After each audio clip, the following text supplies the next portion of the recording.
2024 est là, synonyme de renouveau et d'opportunités. Peut-être avez-vous cette année des projets, des résolutions pour changer votre vie professionnelle. Alors les amis, pensez au parcours Chance. Chance, fidèle partenaire de Métamorphose.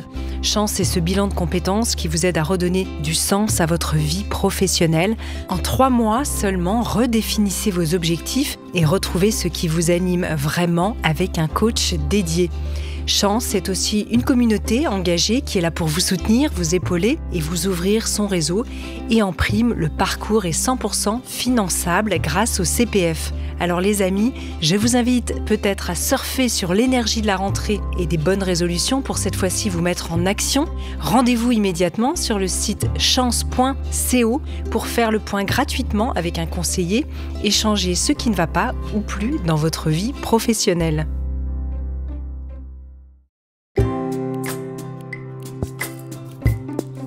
Bienvenue dans le Best-of Métamorphose, une série spéciale qui vous permet de découvrir ou de redécouvrir les épisodes les plus écoutés de Métamorphose.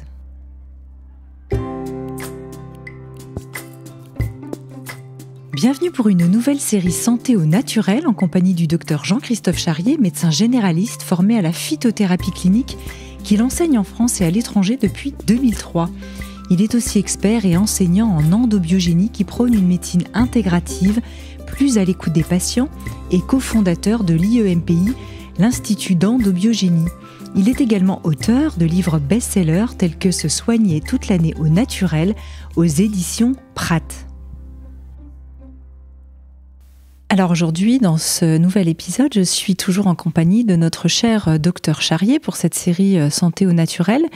Et il va nous donner ses meilleurs secrets anti-fatigue pour garder une super énergie, même pendant certaines périodes de transition saisonnière, printemps, automne, etc. À chaque changement de saison, c'est vrai qu'on peut avoir un petit coup de pompe ou au contraire sentir plus d'énergie. On va voir tout ça avec lui. Bonjour docteur Charrier. Bonjour Anne, bonjour tout le monde.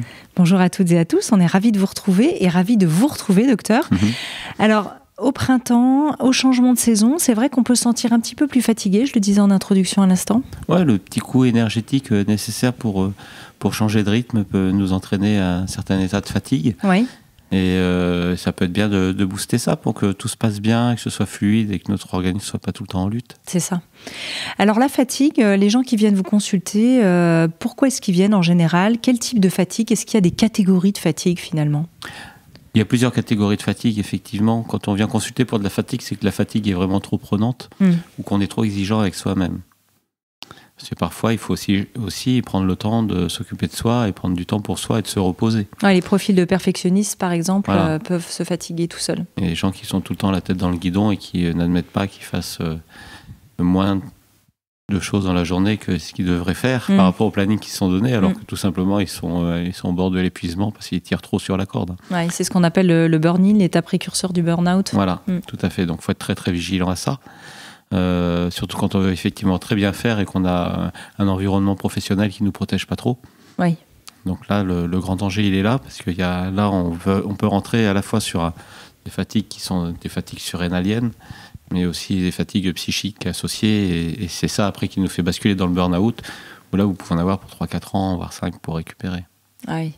Alors, les différents types de fatigue, donc vous l'avez dit, fatigue psychique, fatigue... C'est la fameuse charge mentale dont la plupart des femmes se plaignent beaucoup, plus que les hommes. C'est vrai, on parle beaucoup de la charge mentale des femmes, hélas. Ouais. Et ouais, parce qu'il y a tout ce côté maternant, quelque part, qui fait qu'on est soucieux, enfin vous êtes soucieuse de tout le monde, que tout tourne bien, et que du coup, ayant un travail à l'extérieur, vous vous retrouvez avec un double boulot, celui de la gestion de la maison, celui de la gestion de l'extérieur.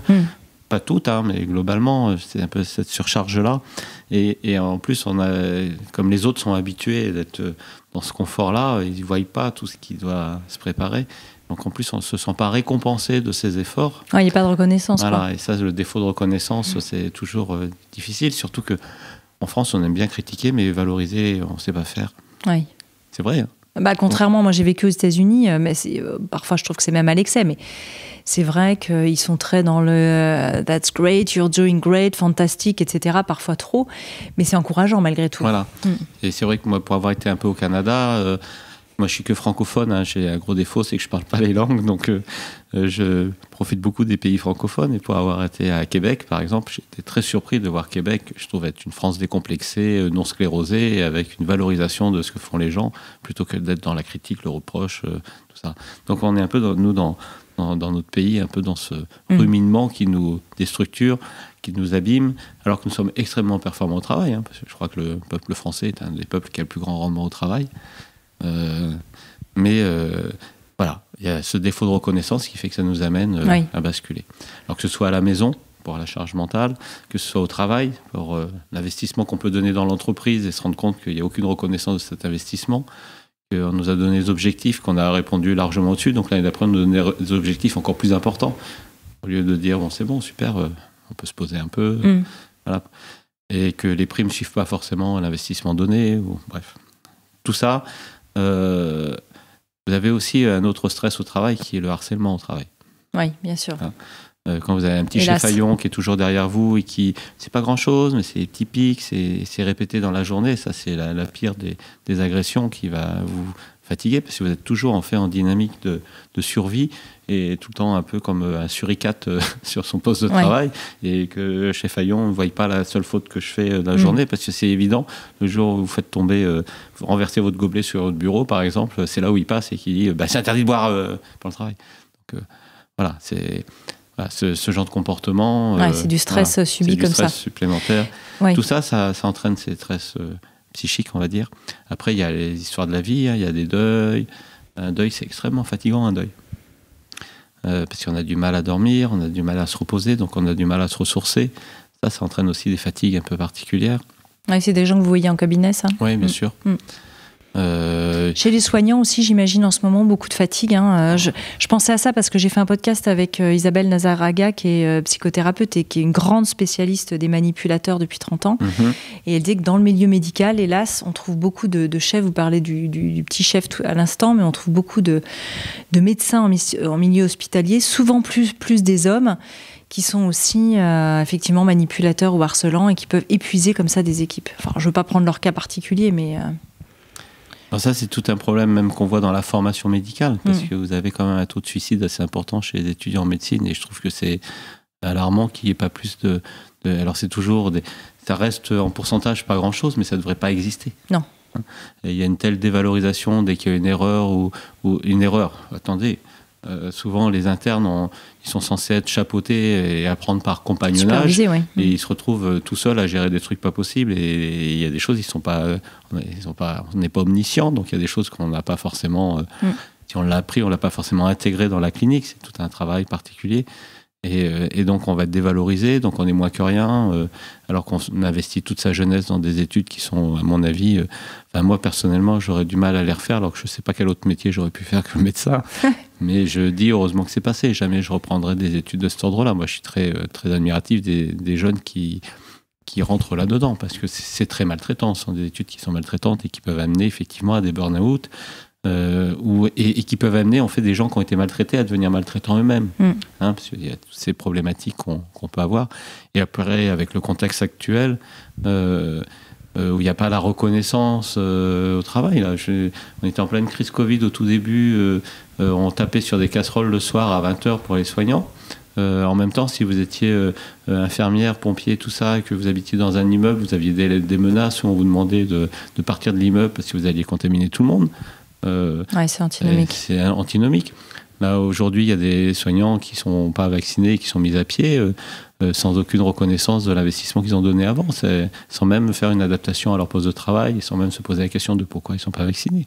Donc ça crée effectivement des stress psychiques qui sont majeurs et qui peuvent amener des décompensations. Donc des gens qui en terminent avec leur vie, ou qui vont aller dans des dépressions majeures qu'on arrivera difficilement à récupérer. La non-reconnaissance, c'est ce qu'il y a de pire.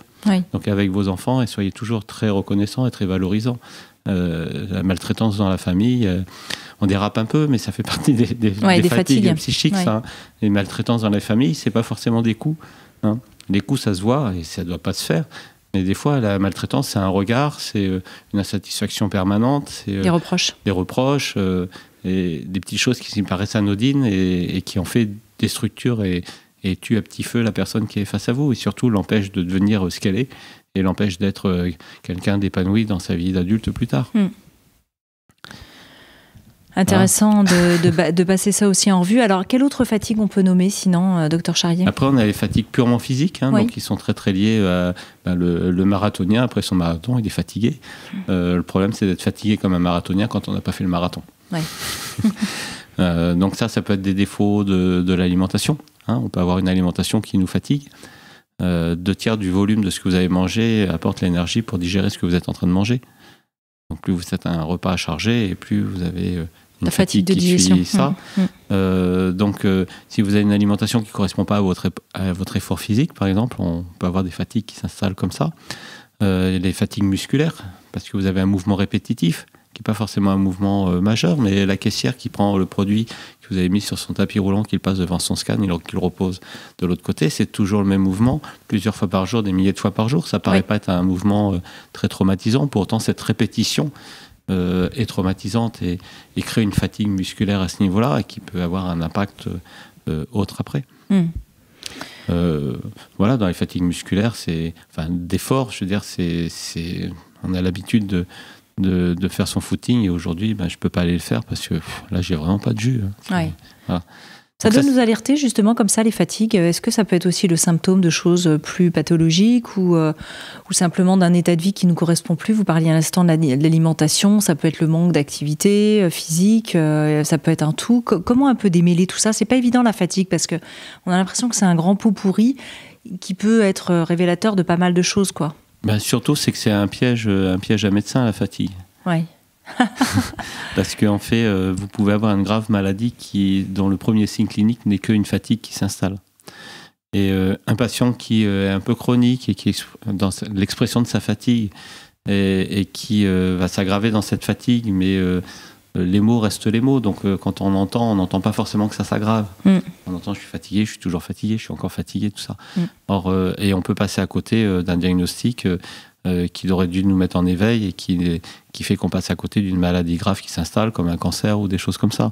Donc c'est pour ça que parfois on aime bien faire un petit bilan sanguin qui permet de décrypter les choses et voir si vous n'êtes pas en anémie, justement. Parce que si vous avez une anémie, vous avez ces fatigues on va dire musculaires, énergétiques, c'est-à-dire que vous avez du mal à faire un effort parce qu'il n'y avait plus de carburant qui vient, vous n'avez plus d'oxygène qui vient assez du fait de votre anémie. Mais si c'est une anémie qui se fait à bas bruit tout doucement, parce que vous avez une petite tumeur dans l'intestin ou l'estomac et qui saignote comme ça et qui ne donne pas assez de sang pour que ça se voie dans vos selles et qu'au long cours vous perdez, si je ne fais pas une prise de sang, on ne peut pas le savoir. Donc si je sais, là, on va faire des examens ensuite pour voir si c'est juste un petit ulcère, si c'est quelque chose de plus grave ou si c'est autre chose. Ça peut être une carence alimentaire, enfin ça peut être plein de choses qui viennent derrière.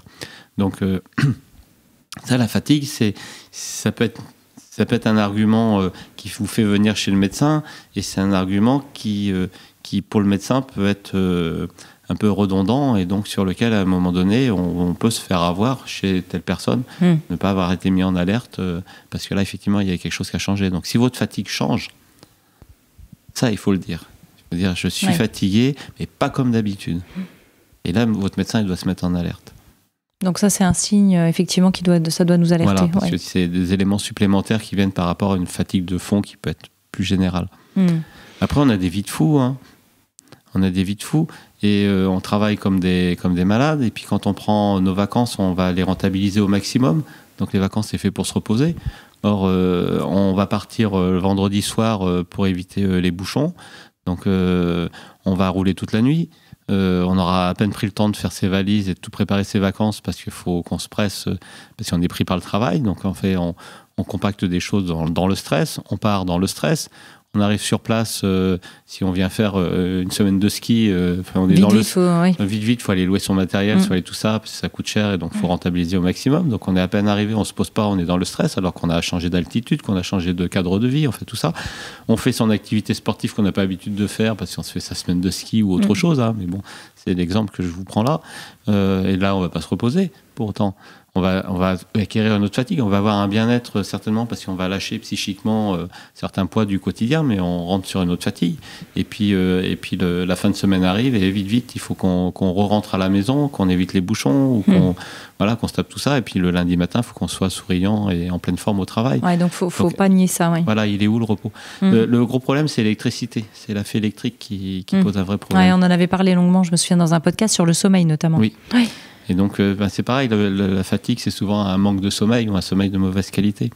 Donc, il faut savoir prendre le temps de se poser, et même si on est baroudeur et choses comme ça, de temps en temps, des vacances sur la plage, les orteils écartés, avec une limonade en main, c'est pas plus mal non plus aussi. Il faut l'accepter. Alors, il y a des gens qui ne font jamais des vacances comme ça, mais ils sont tout le temps dans l'épuisement, tout le temps en train de tirer sur eux-mêmes. Donc, de temps en temps, il faut aussi se poser. Il faut accepter qu'il y a un week-end où on fait rien. On peut faire un week-end pyjama, c'est pas un problème.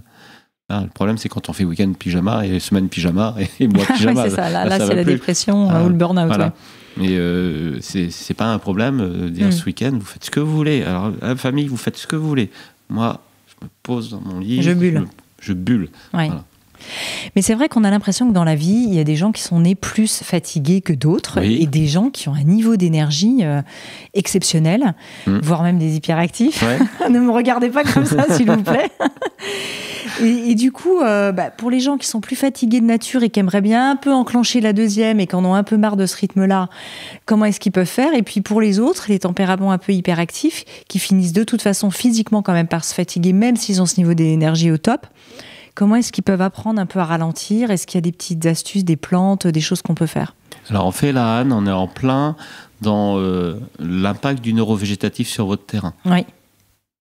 Donc quand vous êtes toujours fatigué, enfin que les choses sont lourdes, c'est que vous avez souvent un parasympathique qui est très très fort. Le parasympathique, il y a des plantes qui vont le freiner, comme le thym par exemple, comme l'estragon, comme la lavande le freine aussi un peu. Vous avez les gens qui ont un parasympathique fort, c'est les gens, nos ados qui sont en fin de croissance. Pour grandir, on a besoin d'un parasympathique fort. Ils sont avachis sur le canapé, quoi. Voilà, c'est scotché là. Ils sont sur leur de canapé et qui ne bougent pas.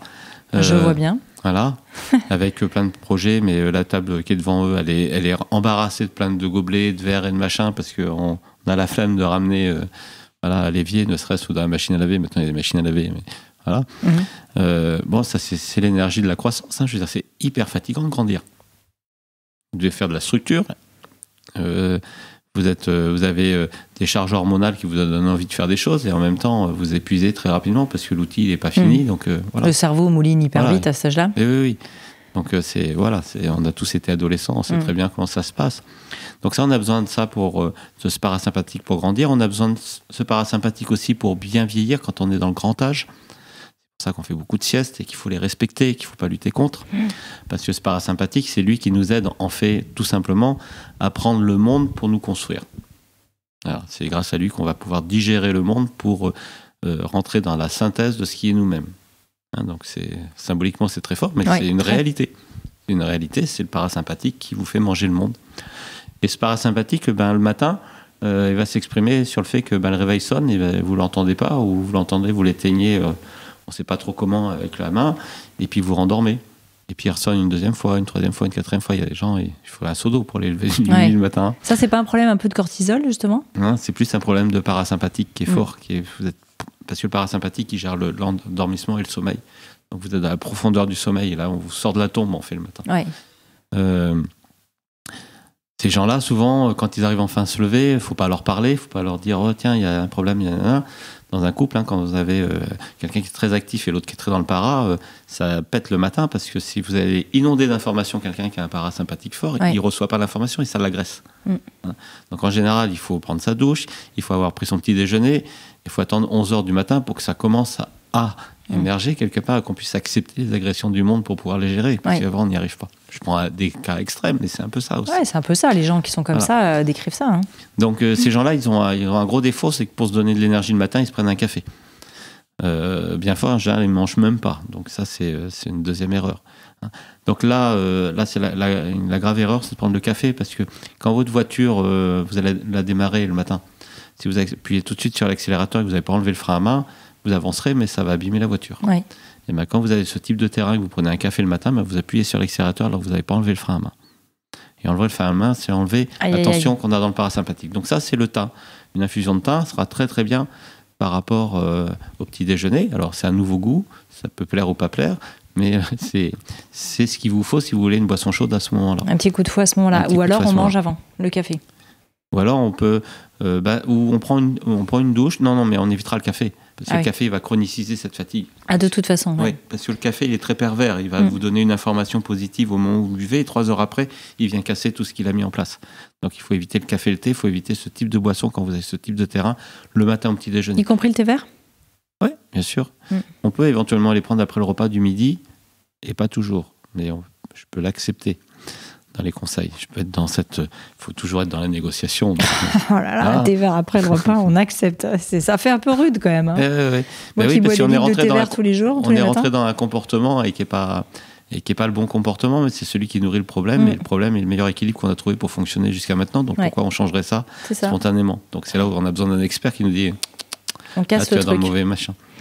À l'extrême, il y a ces gens qui sont tous hyperactifs, qui n'arrêtent pas, mais en fait c'est eux qui font les infarctus à 40-50 ans. Hein. Donc en fait, eux, ils arrêtent d'un seul coup. Alors que quand vous avez cette grande fatigue chronique, en général, vous vivez très longtemps. Ouais. Qui va piano va sano. Voilà. Et mon grand-père disait toujours malade, jamais mourir. Parce que quand on est dans ce terrain-là, avec un parasympathique. Ouais, toujours malade, jamais mourir. Quand on est ce type de terrain-là, eh bien, on va faire toutes les petites bronchites qui traînent, tous les rhumes qui traînent, tous les machins. Donc on est toujours patraque. Mais en fait, on a une bonne immunité parce qu'elle est tout le temps sollicitée. Donc, et puis, on ne va pas dans les excès. Donc en général, on ne fait pas des maladies qui nous emportent brutalement. Voilà, il y a des bonnes leçons à retenir. Alors, quels seraient les bons rituels qu'on pourrait mettre en place finalement pour éviter cette fatigue ? Je dirais pas lutter contre la fatigue, parce que si on dit lutter contre, on est déjà dans un truc de combattant qui n'a pas compris le combat qu'il mène, quoi. Ouais, et puis si vous êtes une 2 chevaux et que vous voulez être une Ferrari, vous avez beau conduire votre 2 chevaux comme une Ferrari, ça ne sera jamais une Ferrari. C'est ça. Et vous allez la casser, la 2 chevaux. Ou inversement, en général, c'est plutôt dans cet ordre-là qu'on veut. Mais si on a une Ferrari, qu'on voudrait être une 2 chevaux, et si on a envie d'aller traverser le désert et faire des treks, et ben, je pense que la Ferrari, elle vous amènera pas loin non plus. Hein, donc c'est dans les deux sens, hein, la meilleure des deux voitures. C'est pas forcément celle qu'on croit. Hein. Donc on ne peut pas être autre chose que ce que l'on est. Donc le plus dur, c'est qu'on nous a pas donné notre notice en naissant. Le mode d'emploi. Le mode d'emploi, et que dans la famille, on peut être tous différents. Donc on n'a pas non plus à ressembler aux frères, aux cousins, à la tante, à tout ça. On est soi-même, on est un individu, donc il faut d'abord apprendre à se connaître. Et ça, il faut une vie parfois pour apprendre à se connaître. Ouais, on est en chemin. Voilà, on est en chemin, mais il faut arrêter de faire les choses pour faire plaisir aux autres. Il faut les faire par rapport à soi-même. C'est pour ça qu'en tant que parent, il faut être extrêmement vigilant. Faites en sorte que vos enfants, ils font les choses pour faire plaisir à eux et pas pour vous faire plaisir à vous. Hein, c'est pas une projection de vous-même, vos enfants, ce sont des êtres à part entière. Après, c'est presque inévitable. Hein. Oui, bien sûr, non, mais il faut en être conscient. Il faut avoir de la conscience. La conscience serait pas... ne change pas forcément les choses, sauf qu'on n'a pas les mêmes exigences après, on n'a pas les mêmes intransigences, surtout. Ou quand on voit qu'on est en déviance, on se dit hop, là je vais trop loin. Oui. Et ça, c'est pas mon problème, c'est le sien. Il faut que j'apprenne à lui laisser cette charge qui lui appartient. Oui, c'est ça. Voilà. Après, en tant que parent, on est là pour donner un cadre. Et si on met pas de cadre, on a des enfants très anxieux, donc c'est pire. Donc c'est très dur d'être parent, je pense. C'est très fatigant. C'est très fatigant. Non, mais restons positifs, effectivement. Donc, par rapport à ce terrain, alors comment est-ce qu'on peut l'orienter en fonction si on est plutôt de chevaux ou Ferrari? Je fais un mix des deux, moi. Ferrari. Ça doit exister, hein, c'est la voie du milieu, les Ferrari. Il y en a qui peuvent être très de chevaux le matin et qui deviennent Ferrari l'après-midi aussi. Parce que dès qu'on a lâché tout ce qui bride, après on peut partir à fond et du coup le soir on n'arrive même plus à avoir l'énergie pour se poser, donc on est encore plus de chevaux le matin. Oh, je suis sûre qu'il y en a qui voient bien là, dans ceux qui nous écoutent le truc. Mais quelqu'un qui est très parasympathique, c'est quelqu'un qui ne fera pas des sports extrêmes. Alors que les gens qui sont hyper actifs, c'est eux qui iront faire des sports extrêmes, à faire du saut élastique, à sauter avec des caps des montagnes pour... là, il faut avoir un bêta sympathique extrêmement fort pour ça. On voit ça plutôt souvent aussi chez les jeunes. Oui, parce qu'ils ont l'énergie qui va avec aussi. Et puis quand... Les grands bêtas, alors c'est pas péjoratif quand je dis bêta. Les grands bêtas, c'est pas les gros bêtas, c'est les grands bêtas sympathiques. Les BTS. Voilà, ils aiment pas la perte de performance, mais quand ils prennent de l'âge, c'est dur à eux, pour vivre à eux. Ils ont fait des treks pas possibles et puis là ils ont du mal à faire une petite randonnée. Ils n'acceptent pas, mais ce sont des personnes qu'on peut voir. Vous pouvez les voir dans les montagnes, ils ont 80 ans, parfois 90 ans, ils font des petites marches tranquillou, mais les autres, ils sont loin de faire ça. Hein. Donc il faut déjà avoir un bon bêta pour affronter le monde comme ça. Et donc, et ce bêta sympathique, il faut le tempérer, donc il faut éviter de rentrer dans le stress, parce que le stress va amplifier ce bêta sympathique. Donc on revient toujours sur l'alpha sympathique, parce que c'est l'alpha sympathique qui conditionne les niveaux de stress.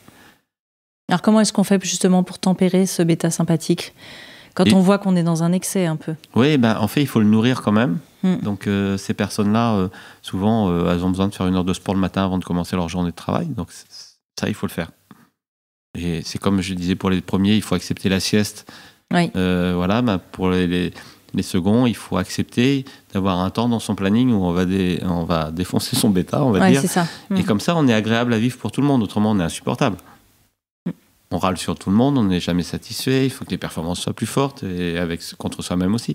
Donc si on fait son temps de sport où on va cracher toute son énergie, après on devient à un niveau optimum et on va devenir efficace surtout. Oui. On ne va pas casser une équipe qui est derrière nous, et on a tous, quel que soit notre terrain, notre personnalité, on a quelque chose à apporter dans une équipe dynamique. En fait. Qu'est-ce qu'il y a d'autre alors comme profil de fatigué ou de pas fatigué justement? Alors après on va avoir, on était dans les activités neurovégétatives, on va avoir les fatigués de la thyroïde. Oui. Donc on sait quand on est malade de la thyroïde, qu'on a une hypothyroïdie, on est extrêmement fatigué, on prend du poids, on prend de l'infiltration, on perd des cheveux.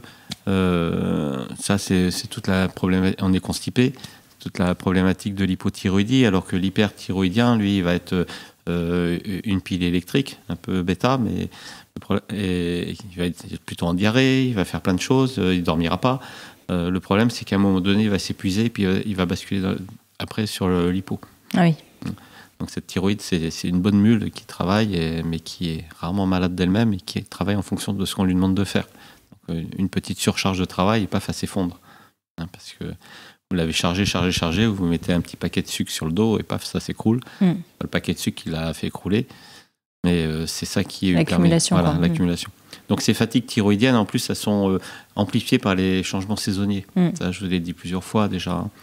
Parce que là, on a une sursollicitation adaptative qui vient se rajouter. Donc ça, il faut être très vigilant sur ces fatigues thyroïdiennes, surtout chez les femmes autour de la quarantaine. Parce que chez les femmes autour de la quarantaine, la thyroïde, elle est souvent malade de ce que leur demandent de faire les ovaires, puisque les ovaires ont encore 10 ans à tenir la route avant la ménopause. Et donc, il y a une sorte de grande répétition générale qui se met en place. Et la thyroïde est souvent affectée à ce moment-là parce qu'on lui demande une suractivité pour compenser toute cette régulation-là. Et c'est pour ça qu'on a plein de femmes qui ont des problèmes de thyroïde autour de 40-42 ans. Ah oui, c'est intéressant parce qu'en fait, il y a quelque chose qui se prépare et qui est déjà très fatigant. Et il y a un acteur qui est le meilleur des acteurs de la troupe, mais c'est celui à qui on a tout fait faire, donc il n'en peut plus. Et donc on a tendance à le dégommer à ce moment-là, alors que c'est lui qu'on doit protéger, en fait. Qu'est-ce qu'on pourrait faire pour soulager justement dans cette période-là? Et bien là, il faut s'intéresser beaucoup à ce qui se passe au niveau des hormones génitales. Vous parlez de fatigue génitale d'ailleurs. Oui, ça c'est encore une autre fatigue. Oui. Et la fatigue génitale intervient souvent au printemps, entre autres quand la dynamique des hormones génitales n'arrive pas à monter suffisamment au printemps, parce qu'on a cette phase-là aussi, qu'on voit bien dans le monde animal. Alors on va dire que les humains ne sont pas des animaux, je pense qu'on fait partie du monde animal. Mais bon, chacun pense ce qu'il veut là-dessus. Néanmoins, on est tributaire de ce monde.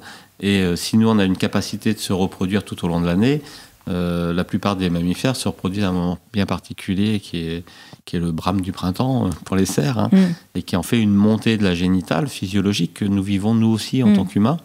D'ailleurs, vous avez qu'à regarder les campus au printemps, les étudiants ils sont sur le gazon en train de flâner entre eux plutôt que d'être en cours. Et en octobre, novembre, ils seront au cours. Il faut mettre les examens à l'automne, là, c'est idiot.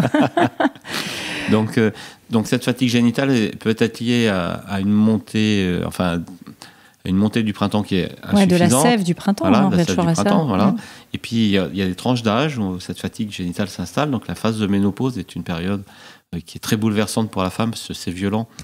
Et son changement de statut qui va avec, voilà, on en parlera de la ménopause. Oui, des conditionnements de la société au niveau de son statut, c'est ça dont vous voulez parler. Oui. Et puis, on a un axe génital qui va fonctionner autrement. Oui.